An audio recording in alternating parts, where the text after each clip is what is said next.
Okay अब हम start करते हैं रीडिंग की फिलिंग द ब्लैंक्स। हमने इसको किस वे में अटेम्प्ट करना है। Okay let's start without wasting any time. हमारे पास सबसे पहले पैसेज जब आता है, मैं कैंडिडेट को ये रिकमेंड करती हूँ कि सबसे पहले आप पैसेज की हेडिंग पढ़ें। हेडिंग पढ़ने का पर्पस ये होता है कि बच्चे की कंसंट्रेशन जो है वो पैसेज की तरफ हो जाती है। बच्चा प्रोडिक्ट करने लग जाता है कि रेस्ट ऑफ पैराग्राफ्स में बच्चा किस चीज़ के बारे में पढ़ रहा है। सेकंड ये कि हमें सम हाउ हमारी अटेंशन जो है वो डाइवर्ट नहीं होती जब हम हेडिंग को पढ़ते हैं। द हिस्ट्री ऑफ द गिलास, हमारे माइंड ने ये अंडरस्टैंड कर लिया है कि इस पैसेज में हमने हिस्ट्री और गिलास के बारे में पढ़ना है।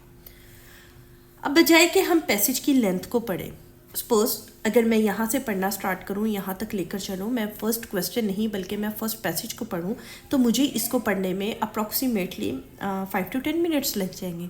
लेकिन रीडिंग में सबसे क्रूशियल जो पार्ट है वो है टाइम मैनेजमेंट।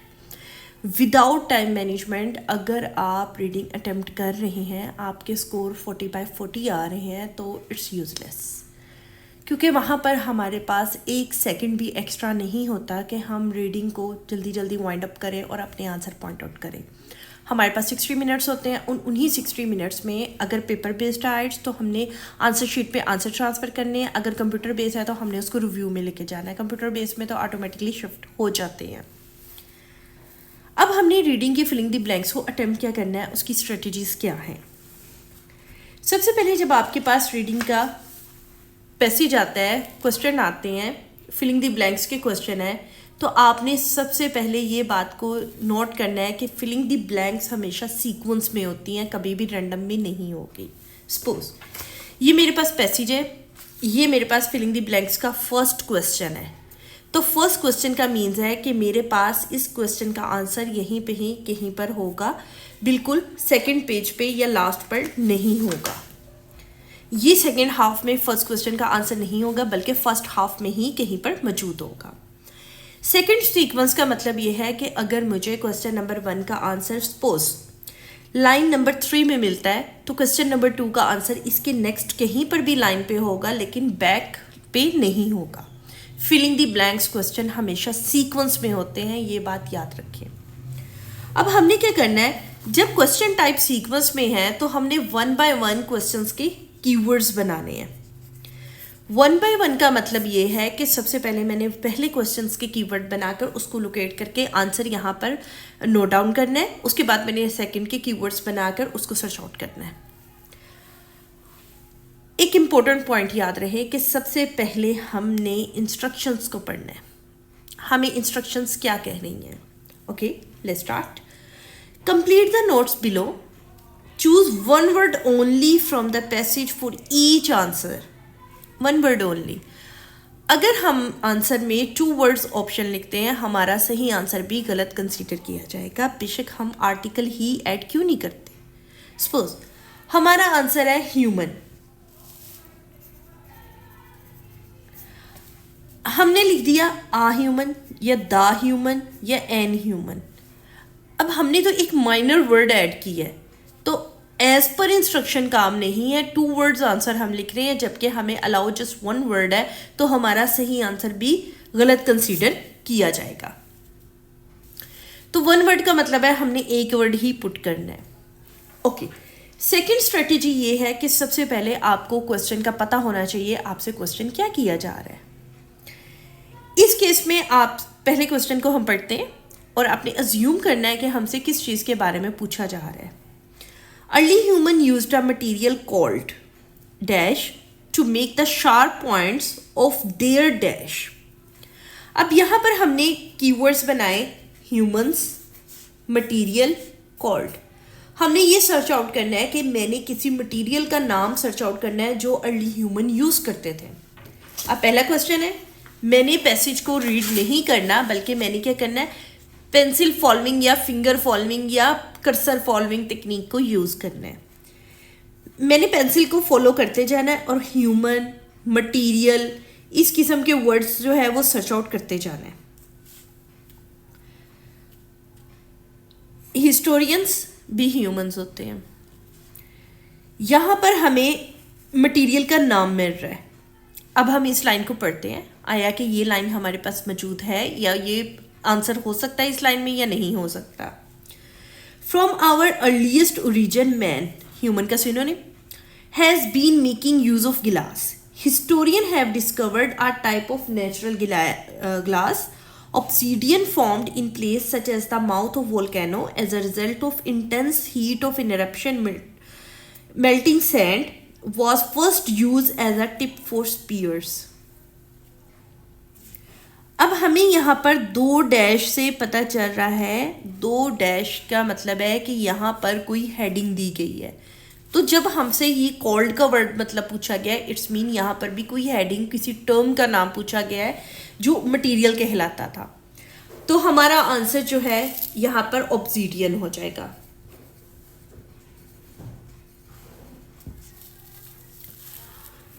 अब जब हमने सेकंड का आंसर सर्च आउट करना है तो एज पर रूल ये इसके नेक्स्ट ही होना चाहिए। एक बात और इसमें नोट करने वाली है, एक्चुअली 2 पॉइंट्स इसमें नोट करने वाले हैं। पहला ये कि अगर आप नोट करें कि हमसे एक ही सेंटेंस में 2 ब्लैंक्स पूछी गई हैं, एक ही बुलेट पॉइंट के अगेंस्ट 2 ब्लैंक्स हमसे पूछी गई हैं, तो यहाँ पर तकरीबन 99.9% चांसेस है कि एक ही सेंटेंस में इन दोनों के आंसर मौजूद होंगे।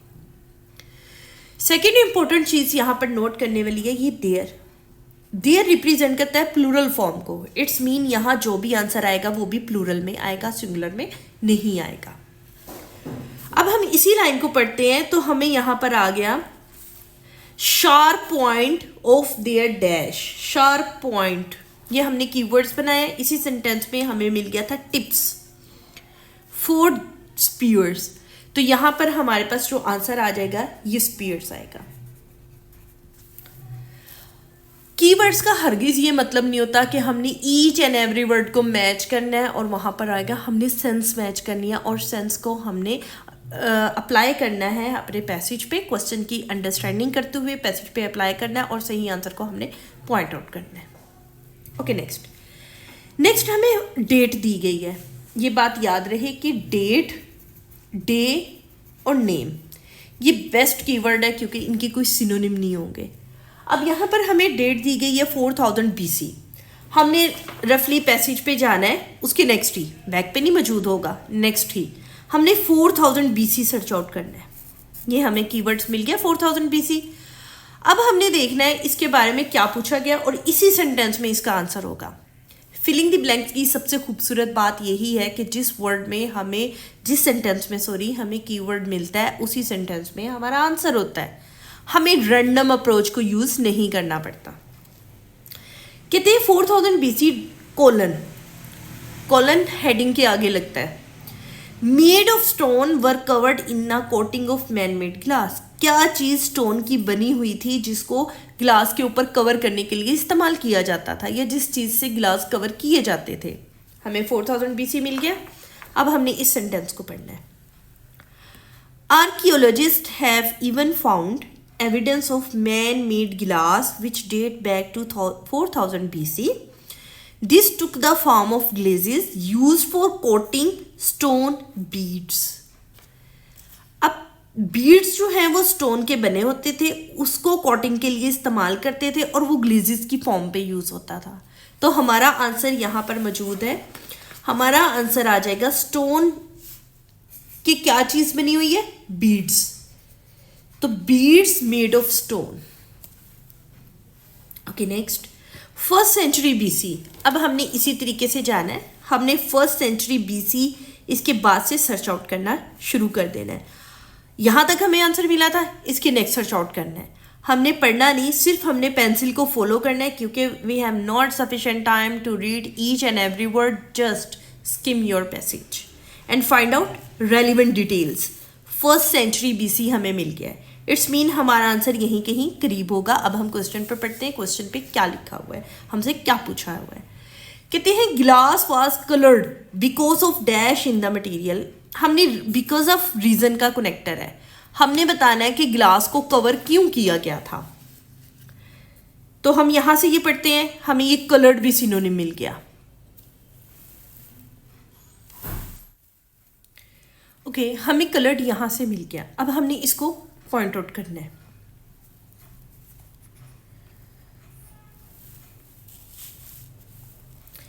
ओके, अब हम इसको रीड करते हैं। Glass blowing became the most common way to make glass container from the first century BC. The glass made during this time was highly colored due to impurities of raw material. Due to is the synonym of because of. ठीक है, coloured क्यों था? impurities की वजह से। तो due to यहाँ पर मेंशन है और वहाँ पर बिकॉज ऑफ मेंशन है, तो यहाँ पर आ जाएगा glass was coloured because of the impurity in the material.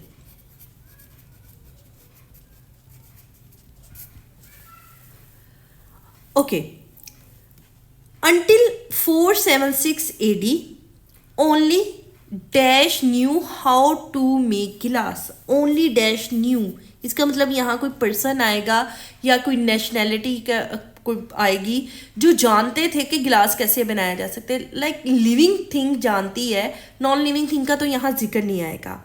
और हमने हमेशा की तरह डेट हमारे पास आ गई है, हमने सबसे पहले सर्च आउट करना है। ये हमारे पास 476 AD कहाँ पर लिखा हुआ है, जिस सेंटेंस में हमें ये मिलेगा उसके आसपास हमारा ये आंसर होगा। और हमने देखना है कि सबसे पहले ये तकनीक किसको पता थी। हमें कलर्ड का आंसर यहाँ से मिला है। ओके, अब हम नेक्स्ट सर्च आउट करते हैं।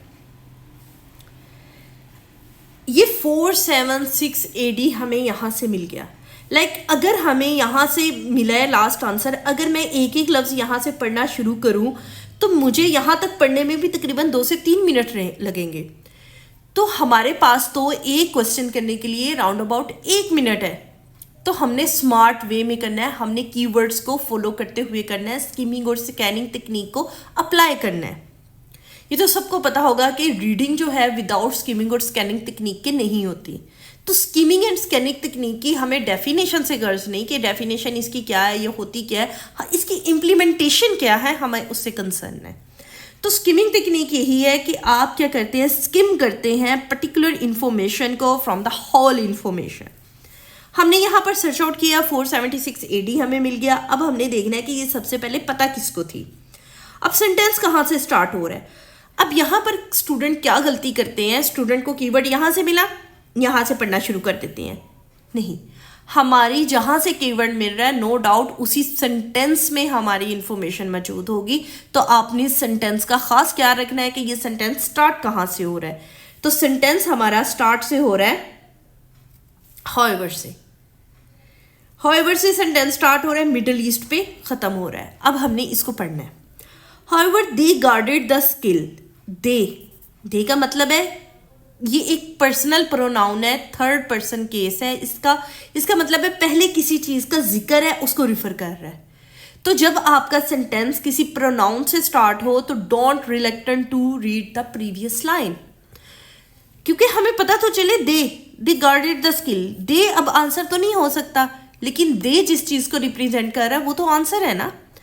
अब हम इसकी लास्ट लाइन की तरफ जाते हैं। कहते हैं the secret of glass making was taken across Europe by Romans during this century. हमें यहाँ से पता चल गया कि यूरोप में गिलास मेकिंग तकनीक रोमन से आई है और रोमन गार्डेड थे स्किल्स के। तो हमारा आंसर क्या आएगा, रोमन आ जाएगा। Got it.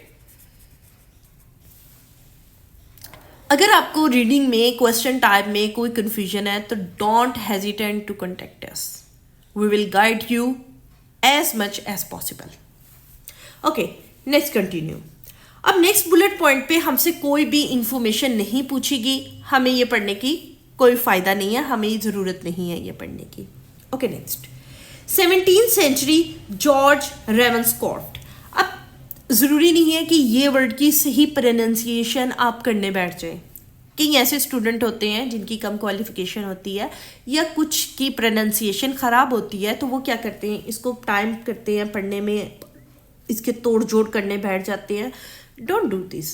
आपको किसी भी रीडिंग में किसी भी बड़े वर्ड के तोड़ जोड़ करने की ज़रूरत नहीं। बस आपको पता है यहाँ पर किसी का नाम लिखा हुआ है, बस इसका नाम पढ़ते हुए आगे निकले। इसको बल्कि कीवर्ड बनाएं। हमने डेट, डे और नेम, हमने ये कीवर्ड बनाने हैं क्योंकि इनके सिनोनिम नहीं है। अब यहाँ जॉर्ज लिखा हुआ है, वहाँ 1000 बार भी लिखा होगा तो जॉर्ज या ही वर्ड यूज़ किया होगा। Develop a process. अब क्या क्वेश्चन हमसे पूछा जा रहा है कि ये जॉर्ज था, इसने प्रोसेस को डेवलप किया किस चीज़ को इस्तेमाल करते हुए? टू अवॉइड, उस चीज़ को इसने इसलिए इस्तेमाल किया ताकि अवॉइड कर सके the अक्रंस of dash in the blown glass, किस चीज़ की अक्रंस को ये कर सके। ओके, अब हमने इसका, हमारे पास दो कीवर्ड्स आ गए, एक इसका नाम आ गया और एक 17th सेंचुरी आ गया। हमने ये सर्च आउट करना शुरू कर दिया है, जहां से हमें लास्ट आंसर मिला है इसके नेक्स्ट से। हमें ये जॉर्ज का वर्ड यहां से सर्च आउट हो गया। ओके, अब हम इसको पढ़ते हैं। A major milestone in the history of glass occurred with the invention of lead crystal glass by the English glass manufacturer George Ravenscroft. अब जॉर्ज ने क्या किया था? लेड ग्लास क्रिस्टल को यूज किया था। He attempted to counter the effect of clouding that sometime occurred in the blown glass by introducing lead to raw material used in the process. फिर वही बात कर रहे हैं। अगर हम इसके आगे भी पढ़ें कि उसने क्यों यूज किया, क्योंकि ग्लास में जो है वो क्या हो जाती थी? क्लाउडिंग हो जाती थी। उसके इफेक्ट को काउंटर करने के लिए उसने रॉ मटेरियल में लेड को इंट्रोड्यूस करवाया। तो यहां पर हमारे आंसर आ जाएंगे George develop a process using lead to avoid the occurrence of clouding in blown glass. Mid 19th century British glass production develop after changes to laws concerning. अब हमने ये देखना है कि 19th सेंचुरीज में कौन से लॉ में चेंज किया गए थे जिससे ब्रिटिश ग्लास डेवलपमेंट जो है वो हुई थी। अब हमने मिड 19th सेंचुरी, ब्रिटिश, इस किस्म के वर्ड सर्च आउट करने हैं। हम क्या कर रहे हैं? हम सिर्फ स्कैनिंग कर रहे हैं ब्रिटिश या मिड 19th सेंचुरी का वर्ड सर्च आउट करने में। ये पैसेज का हाफ हो गया है, हमें हमारे कीवर्ड्स नहीं मिला। अब हम सेकेंड हाफ की तरफ जाते हैं और अपना वर्ड को सर्च आउट करते हैं। हमें इस पैराग्राफ के स्टार्ट में ही ब्रिटिश का वर्ड सर्च आउट हो रहा है, ब्रिटेन। डेवलप, आफ्टर, एक्ट, हमें 3 और 4 कीवर्ड्स मिल रहे हैं। इट्स मीन इसी लाइन में हमारा आंसर मौजूद है, mid 19th century. Date, in Britain, the modern glass industry was really started to develop after the repeal of Excise Act in 1940. Before that time, heavy taxes has been placed on the amount of glass melted in a glass house. ठीक है, उन्होंने क्या किया? Excise जो act था उसको repeal किया। उससे पहले क्या थे? टैक्स अप्लाई होते थे। तो लॉ जो है, जो टैक्स को कंसर्न कर रहा था मिड 19th सेंचुरी में, उसको चेंज किया गया और ग्लास प्रोडक्शन डेवलप की गई। ये हमारे पास रीडिंग की कुछ स्ट्रेटजीज थी और हमने एक एक्सरसाइज अटेम्प्ट की है। मेक श्योर आप इसी तरीके से अटेम्प्ट करें, कीवर्ड्स बनाएं, उसको सर्च आउट करें। जिस लाइन से, जिस सेंटेंस से हमें कीवर्ड्स मिले उसी सेंटेंस को रीड करें। तो आई होप आप रीडिंग में, फिलिंग द ब्लैंक्स में एक्सीलेंस ले जाएंगे। और filling the blanks most common question type है। अगर मैं जीटी की बात करूं तो अप्रॉक्सीमेटली 15 से 20 क्वेश्चंस फिलिंग द ब्लैंक्स के होते हैं। एकेडमिक की बात करूं तो 15 to 20 उसमें भी होते हैं। और एकेडमिक में सीक्वेंस के साथ होते हैं, जीटी में भी समहाउ सीक्वेंस होता है। लेकिन दोनों केसेस में अगर एक ही सेंटेंस से फिलिंग द ब्लैंक्स पूछ ली जाए, जैसे फर्स्ट क्वेश्चन और सेकंड क्वेश्चन के बारे में पूछी गई थी, तो कुछ केसेस में सीक्वेंस में हो सकता है, लेकिन कुछ केसेस में होगी उसी सेंटेंस में, लेकिन उस सेंटेंस में थोड़ा सा सीक्वेंस आगे पीछे हो सकता है। ओके, होपफुली आपको ये वीडियो इंफॉर्मेटिव लगी होगी। Next question type true false not given की टेक्निक को जानने के लिए हमारे चैनल को सब्सक्राइब करें और नेक्स्ट वीडियो को देखें। अल्लाह हाफिज़।